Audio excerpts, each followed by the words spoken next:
Everyone, चलिए जानते हैं आज रहीम दास जी के दोहे हिंदी में अर्थ सहित। रहीम दास न कि सिर्फ एक अच्छे कवि के रूप में विख्यात हुए, बल्कि वे मुगल सम्राट अकबर के दरबार में नवरत्नों में से एक थे। उनका पूरा नाम नवाब अब्दुल रहीम खान ई खाना था। रहीम दास जी की हिंदी साहित्य में दिया गया योगदान अद्भुतपूर्ण है। रहीम दास जी के दोहे को कभी भुलाया नहीं जा सकता। दोहे के माध्यम से न सिर्फ लोगों को सही तरीके से जीवन की कला सिखाई, बल्कि जनता को नीति से संबंधित कई बातें भी इनके साथ लोगों को सही मार्ग पे चलने के लिए प्रेरित भी किया। चलिए जानते हैं अद्भुत रचनाएं और प्रसिद्ध दोहे। और रहीम दास जी का व्यक्तिमत्व सबसे पहले जानते हैं।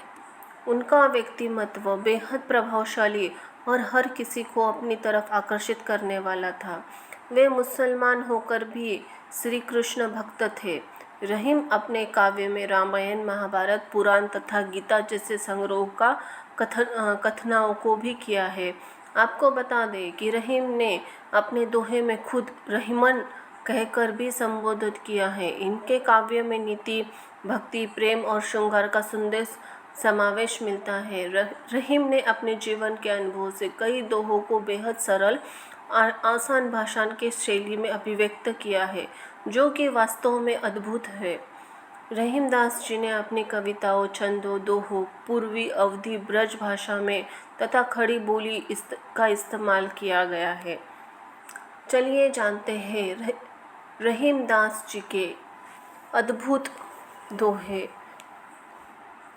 समय पाए फल होत है, समय पाए झरि जात, सदा नेकी रहे एक सौ का रहीम पछतात। रहीम का कहना है कि उपयुक्त समय आने पर ही वृक्ष में फल लगता है, झड़ने का समय आने पर वह झड़ जाता है। सदा किसी अवस्था में एक जैसी नहीं होती, इसलिए दुख के समय पछताना व्यर्थ ही है। जो बड़े न को लघु कहे, नहीं घटी रहीम घटी जाही, गिरधर मुरलीधर कहे, कुछ दुख मानित नहीं। रहीम दास अपने दोहे में कहते हैं कि किसी भी बड़े को छोटा कहने से बड़े का बड़प्पन कम नहीं होता, क्योंकि गिरधर को काना कहने से उनकी महिमा में कभी कमी नहीं होती। इससे क्या सीख मिलती है कि रहीम दास जी इस दोहे के माध्यम से हमें ये सीख मिलती है कि बड़प्पन नाम से नहीं बल्कि कामों से दिखाता है। इसलिए किसी भी बड़े को छोटा कहने पर उसका बड़प्पन कम नहीं होता। जो रहीम उत्तम प्रकृति का करी संगत कुसंग, चंदन विष व्यापे नहीं, लिपटे राहित भुजंग। रहीम जी ने कहा है कि जिन लोगों का स्वभाव अच्छा होता है, उन लोगों को बुरी संगति कभी बिगाड़ नहीं पाती। जैसे जहरीले सांप सुगंधित चंदन के वृक्ष पर लिपटे रहने पर भी उस पर कोई प्रभाव डाल नहीं पाते। रहीम धागा प्रेम का मत टारो चटकाय, टूटे पे फिरना जुरे, जुरे गांठ परी जाय।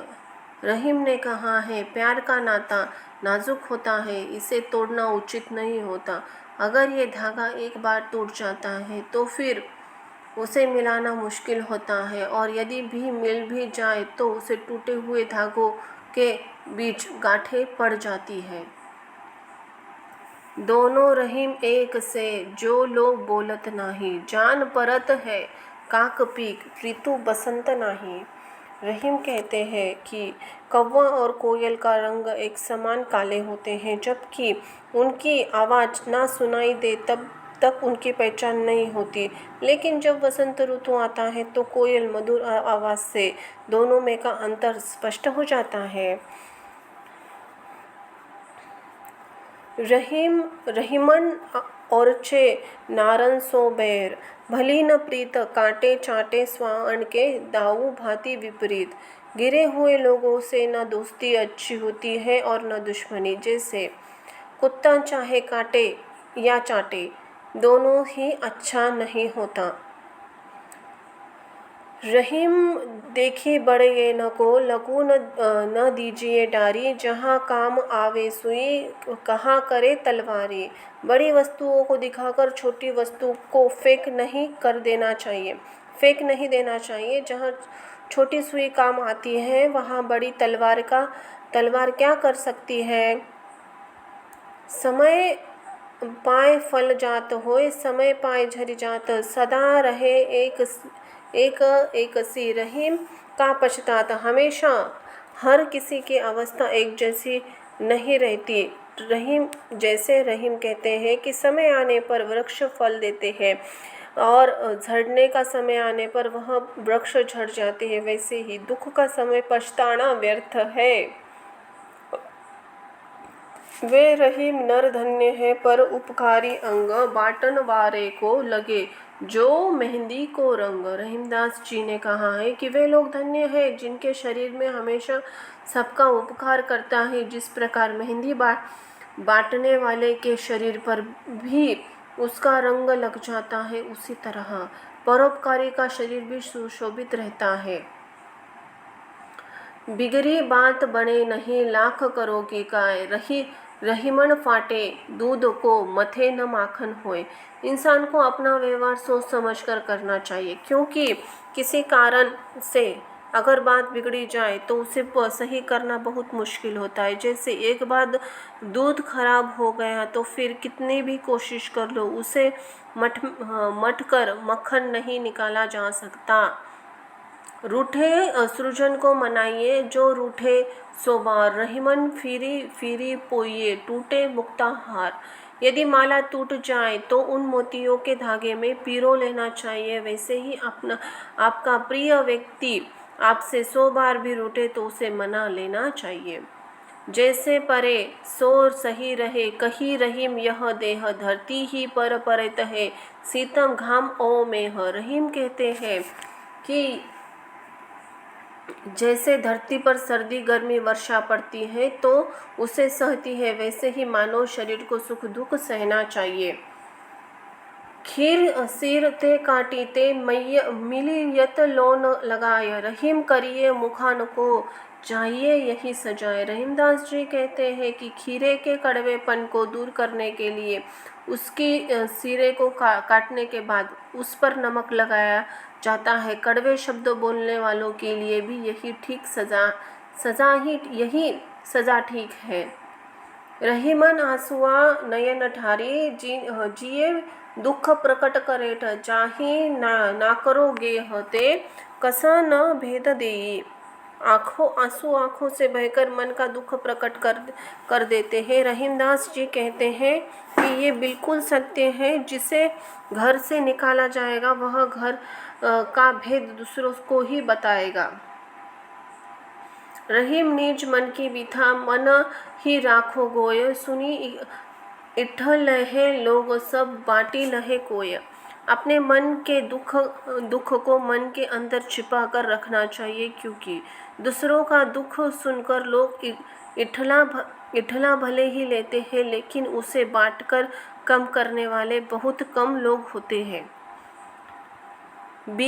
क्षमा बड़न को चाहिए, छोटन को उत्पात, कहो रहीम हरि का घाटो, जो भृगु मारी लातो। उम्र से बड़े लोगों को क्षमा शोभा देती है और छोटे को बदमाशी।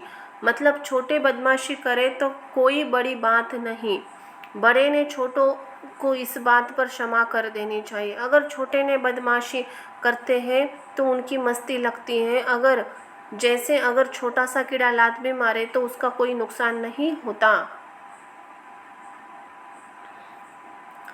तरु फल नहीं खात है, सिरवर पीही न पाण, कही रहीम पर काज हित, संपत्ति सजी सुजान। पेड़ अपने फल खुद नहीं खाते हैं, नदियाँ भी अपना पानी स्वयं नहीं पीती है। इसी तरह अच्छा व्यक्ति है जो दूसरों को दान के कार्य के लिए अपनी संपत्ति को खर्च करते रहते हैं। दुख में सिमरन सब करे, सुख में करे न कोय। जो दुख में सिमरन करे तो दुख काहे होए। दुख में लोग भगवान को याद करते हैं, सुख में कोई नहीं करता। अगर सुख में भी याद करते तो दुख नहीं होता ही नहीं। खैर खून खासी खुशी बैर, प्रति मदपान। रहीम दाबे न दबे, जनकत सकल जहान। सारा संसार जानता है कि खैरियत, खून खांसी, खुशी, दुश्मनी, प्रेम और शराब का नशा छुपाने से नहीं छुपता। जो रहीम ओछो बढ़े तो अति ही इतराय, प्यादे सो फर्जी भयो टेढ़ो टेढ़ो जाय। नीच प्रवृत्ति के लोग जब प्रगति करते हैं और अपने जीवन में आगे बढ़ते हैं तो वे बहुत घमंड करने लगते हैं। वैसे ही जैसे शतरंज के खेल में ज़्यादा फर्जी बन जाता है तो वह टेढ़ी चाल चलने लगता है। चाह गई चिंता मिटी मनुआ बेपरवाह, जिनको कुछ नहीं चाहिए वे साहन के साह। जिन लोगों को कुछ नहीं चाहिए वे लोग राजाओं के राजा हैं, क्योंकि उन्हें ना तो किसी की चीज की चाह है ना ही चिंता, और मन तो पूरा ही बेपरवाह है। जे गरीब पर हित करे, रहीम बड़ कहाँ सुदामा बापुरो कृष्ण मिताई जोग। जो लोग गरीब का हित करते हैं वे बड़े लोग होते हैं। जैसे सुदामा कहते हैं, कृष्ण की दोस्ती भी एक साधना है। जो रहीम गति दीप की, कुल कुपुत गति सोय। बारे उजियारो लगे, बढ़े अंधेरो होय। दिए चरित्र जैसा एक कुपुत्र का भी चरित्र होता है, जैसे दोनों पहले तो उजियाला करते हैं पर बढ़ने के साथ अंधेरा हो जाता है। रहीम वे नर मर गए जे कहू कुछ मान जाही, उतने पहले वे मुने जिन मुने निकिसत नाही। जो इंसान किसी से कुछ मांगने के लिए जाता है वे तो मरे ही हैं, परंतु उससे पहले ही वे लोग मर जाते हैं जिनके मुंह से कुछ भी नहीं निकलता है। रहीम विपदा ही भली, जो थारो दिन होए। हित अनहित या जगत में, जानी परत सब कोय। संकट आना ज़रूरी होता है, क्योंकि इसी दौरान ये पता चलता है कि संसार में कौन हमारा हित सोचता है और कौन हमारा बुरा सोचता है। बड़ा हुआ तो क्या हुआ, जैसे पेड़ खजूर, पंथी को छाया नहीं, फल लागे अति दूर। बड़े होने का यह मतलब नहीं कि उससे किसी का भला हो। जैसे खजूर का पेड़ तो बहुत बड़ा होता है, लेकिन उसका फल इतना दूर होता है कि तोड़ना मुश्किल होता है। रहीम चुप बैठिए, देखी दिन भेर फेर। जब नाई के दिन आवे है, बनत न लगी ही देर। जब बुरे दिन आए तो चुप बैठना चाहिए, क्योंकि जब अच्छे दिन आते हैं तब बात बनते देर नहीं लगती। बाणी बोली ऐसी बोलिए, मन आप खोए। औरण को शीतल करे, आपहु शीतल होए। अपने अंदर के अहंकार को निकालकर ऐसी बात करनी चाहिए जिसे सुनकर दूसरों को भी खुद से को खुशी मिले। मन मोटी अरु दूध रस, इनकी सहज सुभाय। फट जाए तो न मिले, कोटि न करो उपाय। मन मोती फूल दूध और रस जब तक सहज और सामान्य रहते हैं तो अच्छे लगते हैं, लेकिन एक बार वो फट जाए तो कितने भी उपाय कर लो फिर तो वो सहज और सामान्य रूप में नहीं आते। रहीम पानी रखिए, बिन पानी सब सून। पानी गए न उबरे, मोटी मनुष्य चून। इस दोहे में रहीम ने पानी को 3 अर्थों में प्रयोग किया है। पानी का पहला अर्थ मनुष्य के संदर्भ में है, जब इसका मतलब विनम्रता से है। रहीम कह रहे हैं कि मनुष्य को हमेशा विनम्रता होनी चाहिए। पानी का दूसरा अर्थ आभा, तेज या चमक है, जिसके बिना मोती का कोई भी मूल्य नहीं है। पानी का तीसरा अर्थ जल से है, जल जैसे आटे से जोड़कर दर्शाया गया है। रहीम विपिता हो भली जो थोर दीन होए, हित अनहित या जगत में जान परत सब कोय। यदि संकट में कुछ समय का हो तो वह सब ठीक ही है, क्योंकि संकट में सबके बारे में जाना जा सकता है कि दुनिया में कौन हमारा अपना है और कौन नहीं। बोलो संत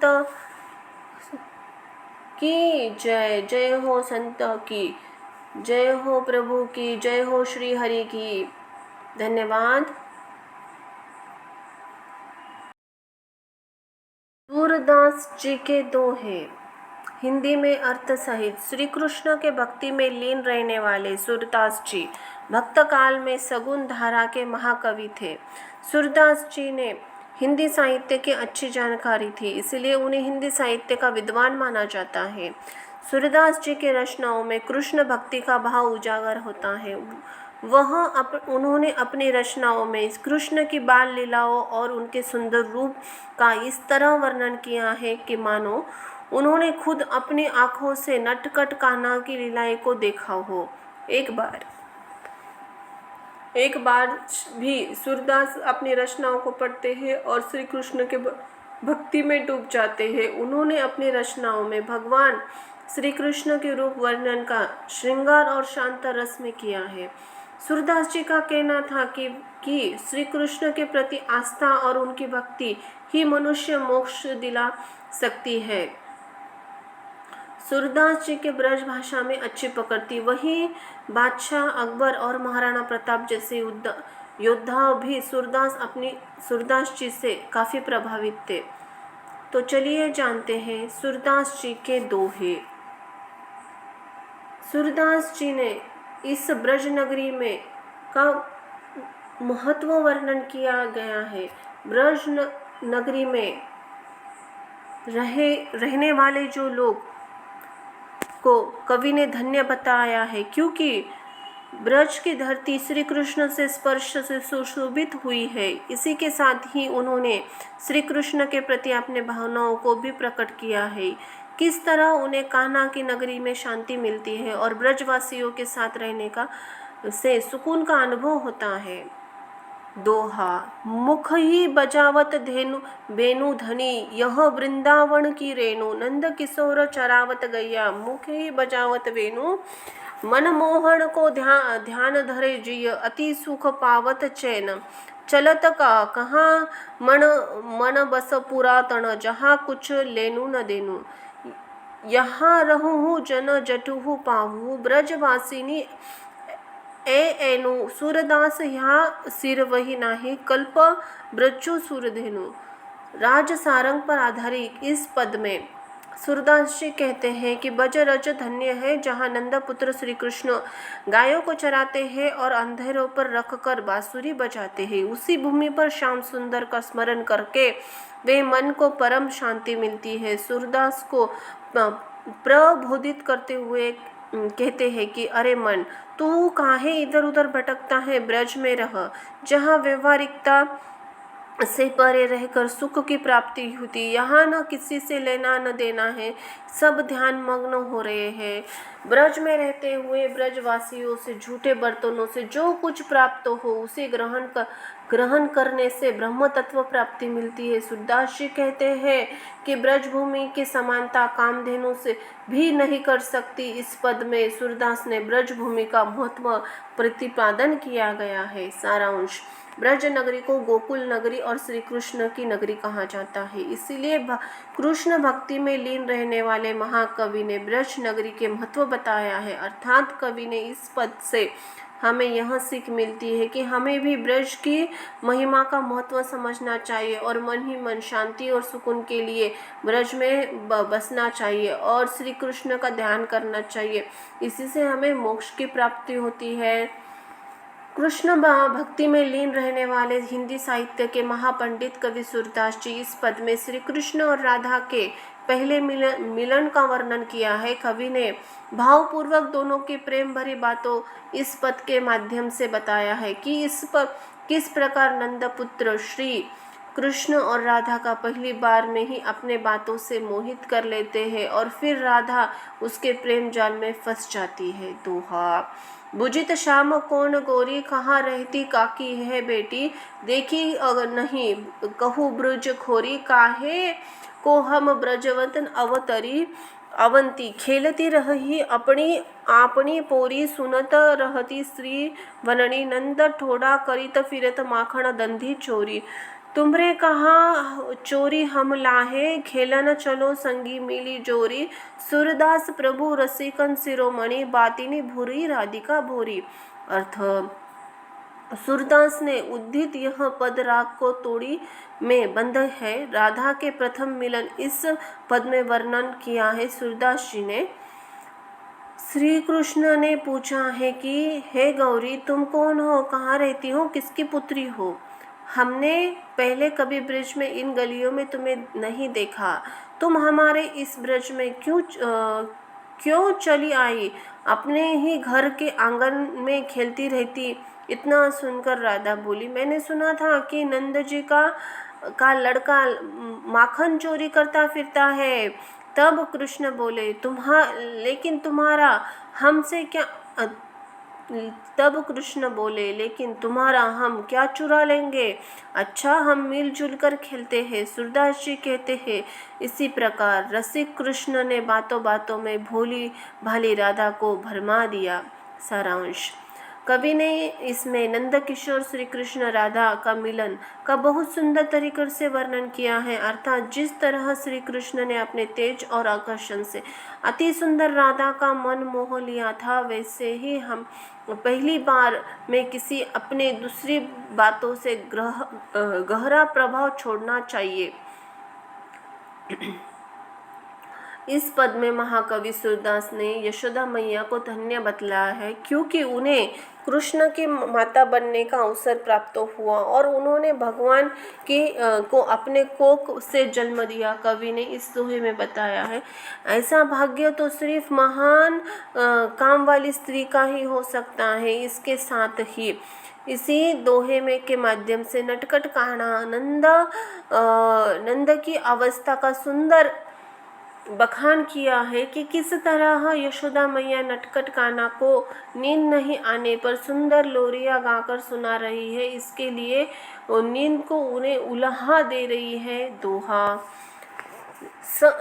सदो हरि पालवे झुलावे, हल रावे दुल रावे, मह रावे जोई, सोई कुछ गावे, मेरे लाल आऊ नंदरिया, काहे न आवी सुनावे तू, कावे नहीं बेग ही आवे तो को कान्हा बुलावे, कबहू पलक हरी मुंदी लेत है, कबहू अधर फरकावे, सोवत जनी मोन है के, रही करी सेन बतावे, इही अंतर अकुलाई उठे, हरि सुमति मधुर गावे, जो सुख सूर अमर मुनि, दुर्लभ सो नंद भूमिनी भामिनी पावे। अर्थ। राग घनाक्षरी में बद्ध इस पद में सूरदास जी ने भगवान बाल कृष्ण की शयन अवस्था का सुंदर चित्रण किया है। वह कहते हैं कि मैया यशोदा श्री कृष्ण को पालने में झुला रही है। कभी तो वह पालना को हल्का सा हिला देती है, कभी कन्हैया को प्यार करने लगती है और कभी चूमने लगती है। ऐसा करते हुए वह जो मन आता है वही गुनगुनाने लगती है, लेकिन कन्हैया तो तब भी नींद नहीं आती। इसलिए यशोदा को नींद को उल्हाना करते हुए, अरे निंदिया, तू आकर मेरे लाल को क्यों नहीं सुलाती, तू शीघ्रता से क्यों नहीं आती, देख तुझे कान्हा बुलाता है। जब यशोदा निंदिया को उल्हाना देती है तब श्री कृष्ण कभी पलकें मूंद लेते हैं और कभी होठों को फड़फड़ाते हैं। जब कन्हैया ने नयन मूंदे तब यशोदा ने समझा कि अब तो कान्हा सो गया है। तभी कुछ गोपियां वहां आई। गोपियों को देखकर यशोदा ने उन्हें संकेत से शांत रहना को रहने को कहती है। इसी अंतराल में श्री कृष्ण पुनः कुनमुनाकर जाग गए। तब उन्हें सुलाने के लिए उद्देश्य से पुनः मधुर लोरियां गाने लगी। अंत में सूरदास नंदन की पत्नी यशोदा के भाग्य सराहना करते हुए कहते हैं, सचमुच ही यशोदा बड़ी बड़भागिनी है, क्योंकि ऐसा सुख तो देवताओं और ऋषियों मुनियों को भी दुर्लभ है। सारांश।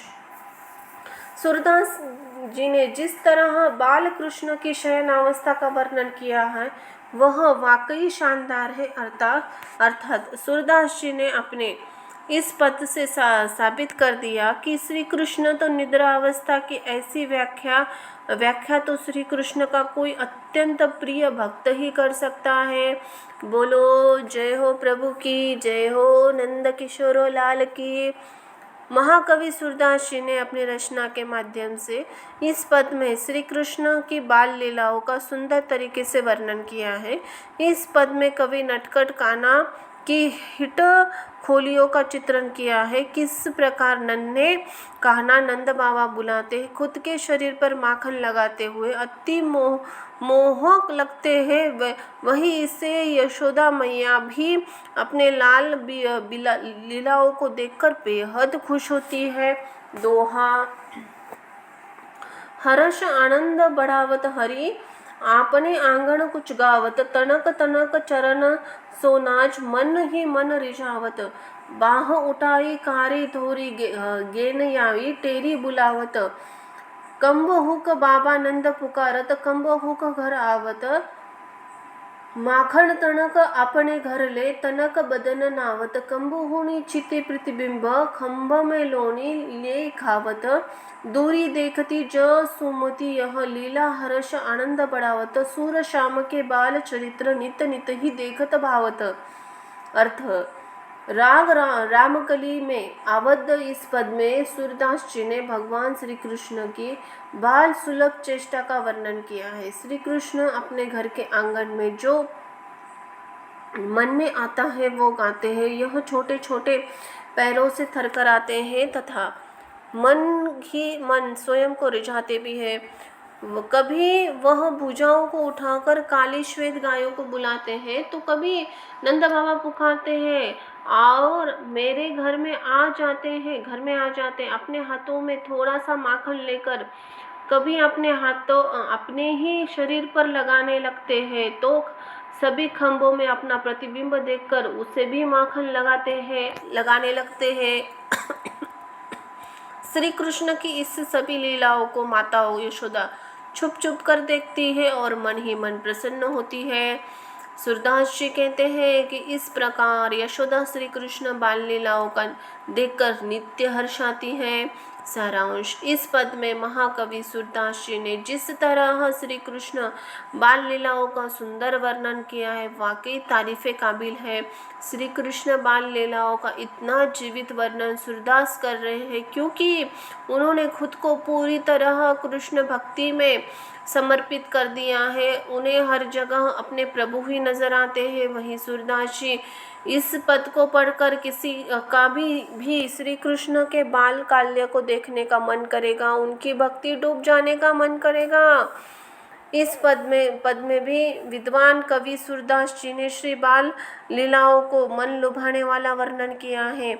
उन्होंने इस दोहे में श्री कृष्ण को माखन चुराने वाली लीला का वर्णन किया है। किस तरह नटखट कान्हा माखन खाने के लिए एक ग्वालिन के घर में जाकर माखन चोरी कर रहे हैं और पकड़े जाने पर बाल कृष्ण ग्वालिन से इस बात पर गुहार लगा रहे हैं कि उनकी बात वो किसी से न कहे। इसके साथ ही इस दोहे में सूरदास जी ने श्री कृष्ण की लीलाओं को ग्वालियन को भी सुख की अनुभूति की बात कही है। दोहा।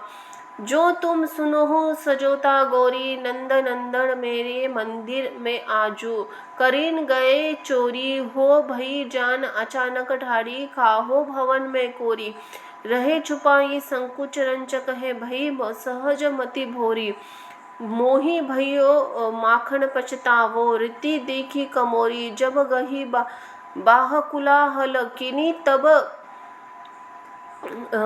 तब गही चढ़न निहोरी, लागे ले लेना जल भरी भरी, तब मैं कानी न तोरी, सूरदास प्रभु देत दिन ही दिन, ऐसी ललिकर सलोरी। अर्थ, सूरदास जी का यह पद राग गौरी पर आधारित है। भगवान की बाल लीला का रोचक वर्णन है। एक वो ग्वालियन यशोदा के पास कन्हैया की शिकायत लेकर आई। वो बोली कि हे नंद भामिनी यशोदा, सुनो, नंदन कन्हैया आज तो मेरे घर चोरी करने के लिए गए। पीछे पीछे मैं भी अपने भवन के निकट छुपकर खड़ी सी हो गई। मैंने अपने शरीर को सिकोड़ लिया और भोलेपन से उन्हें देखती रही। जब मैंने देखा कि माखन भरी वही मटकी बिल्कुल ही खाली हो गई तो मुझे बहुत पछतावा हुआ। जब मैंने आगे बढ़कर कन्हैया की बाह पकड़ ली और शोर मचाने लगी, तब कन्हैया मेरे चरणों को पकड़कर मेरी मनुहार करने लगी। इतना ही नहीं, उनके आंखों में आंसू भर आए। ऐसे में मुझे दया आ गई, मैंने उन्हें छोड़ दिया। सूरदास जी कहते हैं, इस प्रकार नित्य विभिन्न लीलाएं कर कन्हैया ने ग्वालियन को सुख पहुँचाया। सारांश, जिस तरह सूरदास जी ने अपने इस पद में श्री कृष्ण की बाल लीलाओं का संजीव और सुंदर वर्णन किया है, इस पद को पढ़कर भी कोई श्री कृष्ण की बाल लीला देखना चाहेगा और उसकी भक्ति में डूब जाना चाहेगा। नटखट कहना कि इसी तरह शैतानियाँ वाकई मन को खुश करने वाली है। सूरदास जी ने अपने इस पद में माध्यम से श्री बालकृष्ण लीलाओं का सुंदर वर्णन किया है। सूरदास ने इस पद में नटखट कान्हा, अपने माता मैया, अपने पति नंद बाबा और भाई बलराम को भैया कहकर संबोधित कर कर उनका वर्णन किया है और उनकी नटखट हरकतों का। जिन गोपियों उन पर मोहित हो जाती है। दोहा, अरु हलधर सो भैया कहण, लागे मोहन मैया मैया, नंद महर सो बाबा, अरु हलधर सो भैया, ऊंचा चढ़ी चढ़ी कहती, यशोदा ले नाम कन्हैया, दूरी खेलन जानी जाहू लाला,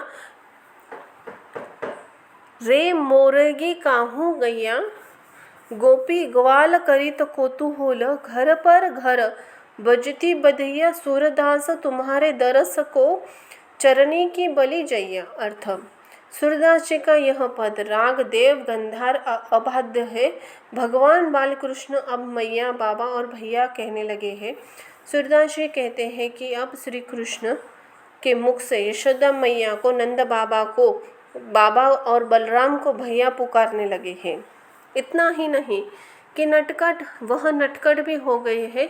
तभी तो यशोदा ऊंची होकर अर्थात कन्हैया अब दूर चले जाते हैं। उस ऊचक ऊचक कर कन्हैया को नाम पुकारने लगते हैं और कहती है कि लाला गाय तुझे मारेगी। सूरदास जी कहते हैं, गोपियों और ग्वालों को श्री कृष्ण की लीलाएं देखकर अचरज हो जाता है।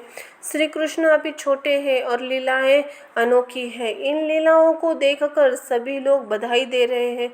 सूरदास जी कहते हैं कि हे प्रभु, आपके रूप चरणों की मैं बलहारी जाता हूँ।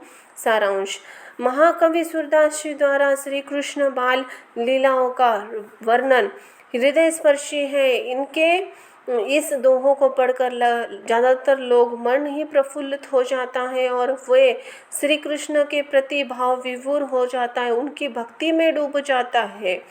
इस दोहे में महाकवि सूरदास जी ने बालकृष्ण और हठी स्वभाव का वर्णन किया है। इसमें कवि ने अपने कल्पना में बताया है कि कृष्ण किस तरह माखन खाते खाते अपनी मैया से रूठ जाते, रूठते रूठते भी इसी तरह है कि उनकी नीली झील आँखों से अस्त्र धारा बहती है और जिस पर यशोदा मैया को उनके प्रति प्रेम उमड़ता है। दोहा कबहु बोलत तीत खिंचत जात माखन खात आरोहन लोचत बोहे टीढ़ी बार बार जंभात कंबुहुन रुज झुन चलत घुंटू रोणी धुरी धुसर गात कंबुहुन झुकी के अलक खेच नैन जल भारी जात कंबुहुन तोतर बोल बोलत कंबुहुन बोलत तात सुरो हरि कीरी निरिकी शोभा निमिषत न जत न मात। यह रामकली में बद्ध है। एक बार कृष्ण माखन खाते खाते रुठ गए और रूठे भी ऐसे कि रोते रोते नेत्र लाल हो गए, बोहे वक्र हो गए और बार बार जांभाई देने लगे। कभी वह घुटनों के बल चलते और जिसमें उनके पैरों में पड़ी पैंजनिया से रुनझुन स्वर निकलते। घुटनों के बल चलकर ही उन्होंने सारे शरीर को धूलसरित कर दिया। कभी श्री कृष्ण अपने बालों को खींचते और नैनों में आंसू भर लाते, कभी तोतली बोली बोलते तो कभी तात ही बोलते। सूरदास जी कहते हैं, श्री कृष्ण की ऐसी शोभा को देखकर यशोदा उन्हें एक एक पाल भी छोड़ने को नहीं हुई। अर्थात श्री कृष्ण की इन छोटी छोटी लीलाओं को में भी उन्हें अद्भुत रस आने लगा। सारांश, इस दोहे में कवि ने बाल कृष्ण के हठीले स्वभाव का वर्णन किया है। वे दिल को छू जाने वाला है। कवि की कृष्ण भक्ति इसमें स्पष्ट दिखी जा सकती है। इसके साथ ही कवि को कृष्ण के प्रति प्रेम भाव का अंदाजा लगाया जाता है। कृष्ण की भक्ति में डूबे सूरदास जी ने अपने कल्पना से बाल श्री कृष्ण के खुद के घर में माखन चोरी के वाक्य का वर्णन किया है कि किस तरह यशोदा मैया द्वारा माखन चोरी करते गए नटखट कान्हा अपनी मैया से झूठ बोल रहे हैं, जिनका रूप देखकर और सब जानते हुए भी उनकी मैया मन ही मन मुस्कुरा रही है। इस दोहे से कवि श्री कृष्ण की भक्ति का अंदाजा लगाया जाता है। दोहा, मैं नहीं माखन खायो मैया, मैं नहीं माखन खायो, खाल पैरे ये सखा सबे मिली, मेरो मुख लपटायो, देखी तुम ही छीके भजन, ऊंचे धरी लटकायो, हो जो कहत नाने कर अपने में कैसी करी पायो, मुख धंधी पोची बुद्धि एक, किन्हीं दोनों पीठी दुरायो, डारी साटी मुस्काई, जशोदा स्याई कंठ लगायो, बाल विमोद मोद मन म्याहो, भक्ति पाप दिखायो, सूरदास जो जसुमती को यह सुख, शिव बिरची नहीं पायो।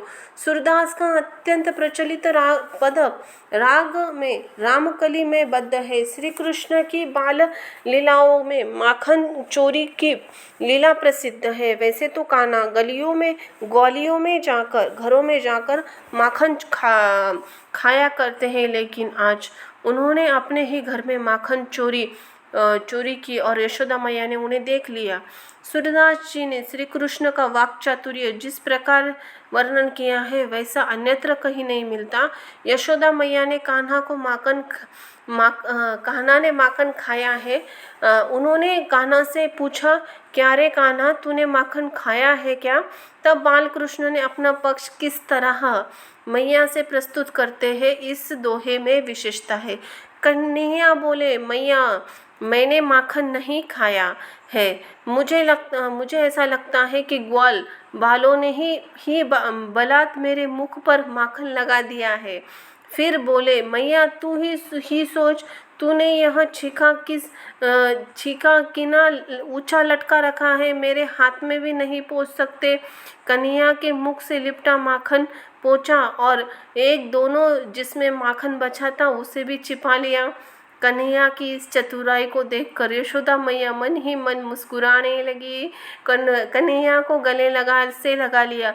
सूरदास जी कहते हैं, यशोदा मैया जिस सुख की प्राप्ति हुई वह सुख शिव और ब्रह्मा को भी दुर्लभ है।